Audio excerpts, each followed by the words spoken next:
ഒരു 10 ലക്ഷം രൂപ കിട്ടിയിരുന്നെങ്കിൽ ഒരു ബിസിനസ് തുടങ്ങാമായിരുന്നു എന്ന് തോന്നിയിട്ടുണ്ടോ? പണമാണ് ബിസിനസ് തുടങ്ങാൻ ഏറ്റവും അത്യാവശ്യമെന്ന് നിങ്ങൾ ഇപ്പോഴും കരുതുന്നുണ്ടോ? എങ്കിൽ അതല്ല സത്യം. 90% സംരംഭകരും പരാജയപ്പെടുന്നത് അവരുടെ കയ്യിലുള്ള പണത്തിന്റെ കുറവ് കൊണ്ടല്ല, മറിച്ച് അവരുടെ ചിന്താഗതിയിലെ കുറവ് കൊണ്ടാണ്. നിങ്ങളും ഇതുപോലെയാണോ?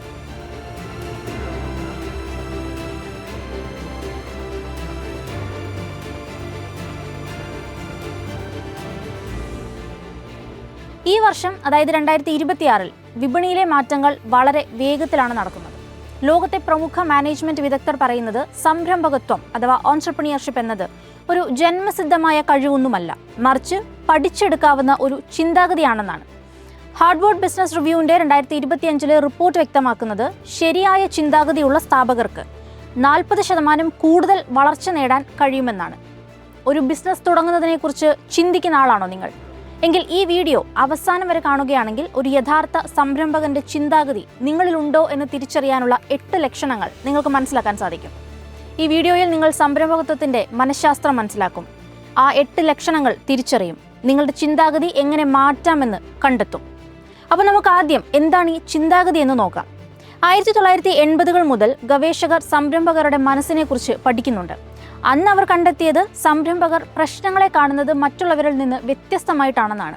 എന്തുകൊണ്ടാണ് ചിലർ മാത്രം പ്രതിസന്ധികളെ അവസരങ്ങളാക്കി മാറ്റുന്നത്? ഇതിന്റെ പിന്നിലെ രഹസ്യം എന്താണ്?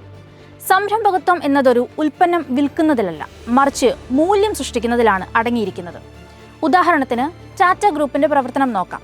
1990-കളുടെ തുടക്കത്തിൽ അവർ സാമ്പത്തിക പ്രതിസന്ധികളെ നേരിട്ടപ്പോൾ അന്നത്തെ ഡയറക്ടറായിരുന്ന രത്തൻ ടാറ്റ പുതിയ ബിസിനസ് മേഖലകളിലേക്ക് ശ്രദ്ധ കേന്ദ്രീകരിക്കാൻ തീരുമാനിച്ചു.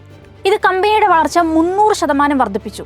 അവർ വെറും ഉൽപ്പന്നങ്ങൾ വിൽക്കുകയല്ല ചെയ്തത്, രാജ്യത്തിന്റെ വളർച്ചയ്ക്കനുസരിച്ച് പുതിയ മേഖലകളിൽ നിക്ഷേപം നടത്തി. അപ്പോൾ പറഞ്ഞു വന്നത്, നിങ്ങൾ ഏത് മേഖലയിലാണെങ്കിലും നിങ്ങളുടെ ചിന്താഗതി മാറ്റിയാൽ മാത്രമേ മികച്ച വിജയം നേടാൻ സാധിക്കൂ. ഇനി നമുക്ക് ആ 8 ലക്ഷണങ്ങൾ ഏതൊക്കെയാണെന്ന് നോക്കാം. ഇതിൽ ആദ്യത്തെ ലക്ഷണം, അനിശ്ചിതത്വത്തെ നേരിടാനുള്ള കഴിവാണ് സംരംഭകരുടെ ഏറ്റവും വലിയ പ്രത്യേകത. ഇൻഫോസിസ് പോലുള്ള വലിയ കമ്പനികൾ തുടക്കത്തിൽ നേരിട്ട പ്രതിസന്ധികൾ നോക്കാം. നാരായണമൂർത്തി അടക്കമുള്ളവർ തുടക്കത്തിൽ വലിയ സാമ്പത്തിക പ്രതിസന്ധി അനുഭവിച്ചവർ തന്നെയാണ്.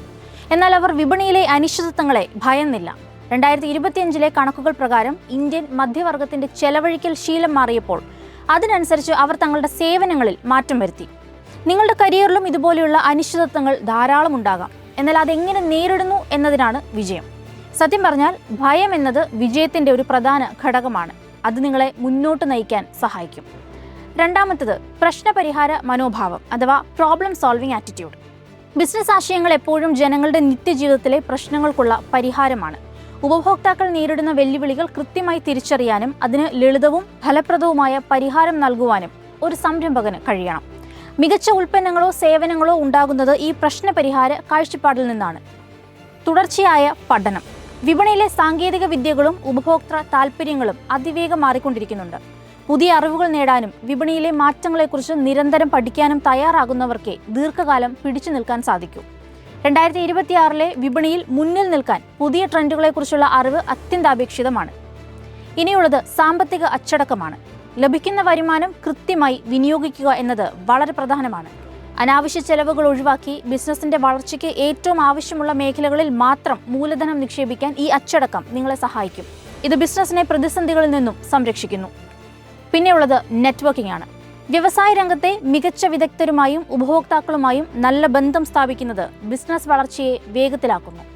പുതിയ ആശയങ്ങൾ പങ്കുവയ്ക്കാനും സഹകരണങ്ങൾ ഉണ്ടാക്കാനും ബിസിനസ് വിപുലീകരിക്കാനും ഈ ശൃംഖല വളരെ പ്രയോജനകരമാണ്. പിന്നെയുള്ളത് പരാജയങ്ങളെ അംഗീകരിക്കലാണ്. പരാജയങ്ങൾ ഒരിക്കലും അവസാനമല്ല, മറിച്ച് വിജയത്തിലേക്കുള്ള പാഠങ്ങളാണ്. ഒരു സംരംഭകൻ തന്റെ പരാജയങ്ങളെ വിശകലനം ചെയ്യുകയും അതിൽ നിന്ന് പാഠം ഉൾക്കൊണ്ട് കൂടുതൽ കരുത്തോടെ മുന്നോട്ട് പോവുകയും ചെയ്യുന്നു. തെറ്റുകൾ തിരുത്താനുള്ള സന്നദ്ധതയാണ് ഇവിടെ പ്രധാനം. പിന്നെയുള്ളത് ദീർഘവീക്ഷണം. സാഹചര്യങ്ങൾക്കുമപ്പുറം അടുത്ത 5 വർഷത്തെ വിപണി പ്രവചിക്കാൻ കഴിയുക എന്നതാണ് ഈ ദീർഘവീക്ഷണം കൊണ്ട് ഉദ്ദേശിക്കുന്നത്. ഭാവിയിലെ ഉപഭോക്തൃ ആവശ്യങ്ങൾ മുൻകൂട്ടി കണ്ട് അതിനനുസരിച്ച് പദ്ധതികൾ തയ്യാറാക്കുന്നതിലൂടെ വിപണിയിൽ വലിയ മേൽക്കൈ നേടാൻ സാധിക്കും. ഇനിയുള്ളത് ഉപഭോക്തൃ കേന്ദ്രീകൃത സമീപനമാണ്, അഥവാ കസ്റ്റമർ സെൻട്രിക് അപ്രോച്ച്. ഉപഭോക്താക്കൾക്ക് എന്താണ് ആവശ്യമെന്ന് കൃത്യമായി മനസ്സിലാക്കി സേവനങ്ങൾ നൽകുക. അവരുടെ അഭിപ്രായങ്ങൾക്കും നിർദ്ദേശങ്ങൾക്കും മുൻഗണന നൽകുന്നതിലൂടെ ഉപഭോക്താക്കളുമായി ദീർഘകാല ബന്ധവും വിശ്വാസ്യതയും വളർത്തിയെടുക്കാൻ കഴിയും. ഈ ലക്ഷണങ്ങളൊക്കെ ഉള്ള ഒരാളാണ് നിങ്ങളെങ്കിൽ നിങ്ങളുടെ ഉള്ളിൽ നല്ലൊരു സംരംഭകൻ തീർച്ചയായും ഉണ്ട്. ഇനി ഇതിൽ പലതും ഇല്ലാത്തൊരാളാണ് നിങ്ങളെങ്കിൽ, എന്നാൽ നിങ്ങൾക്കൊരു സംരംഭകനാകണം എന്ന ചിന്തയുണ്ടെങ്കിൽ എങ്ങനെ നിങ്ങളുടെ ചിന്താഗതി മാറ്റാമെന്നുകൂടി നമുക്കൊന്ന് നോക്കാം. ഒരു സാധാരണ ചിന്താഗതിയിൽ നിന്ന് ഓൺട്രപ്രണിയറിയൽ മൈൻഡ് സെറ്റിലേക്ക് മാറുന്നത് ഒറ്റ രാത്രി കൊണ്ട് സംഭവിക്കുന്ന ഒരു കാര്യമൊന്നുമല്ല. ഇതിന് നിരന്തരമായ പരിശീലനവും ചിട്ടയായ പ്രവർത്തനങ്ങളും ആവശ്യമാണ്. അതിനൊന്നാമതായി വേണ്ടത് വളർച്ചാ മനോഭാവമാണ്. വളർത്തിയെടുക്കുക പരാജയങ്ങൾ എന്നത് അവസാനമല്ല, മറിച്ച് പഠിക്കാനുള്ള അവസരമാണെന്ന് തിരിച്ചറിയുക. ഏതൊരു പ്രതിസന്ധിയെയും പുതിയ അറിവ് നേടാനുള്ള വഴിയായി കാണാൻ തുടങ്ങിയാൽ തന്നെ നിങ്ങളുടെ ചിന്താഗതിയിൽ വലിയ മാറ്റമുണ്ടാകും. 2. ചോദ്യങ്ങൾ ചോദിക്കുന്ന രീതി മാറ്റുക.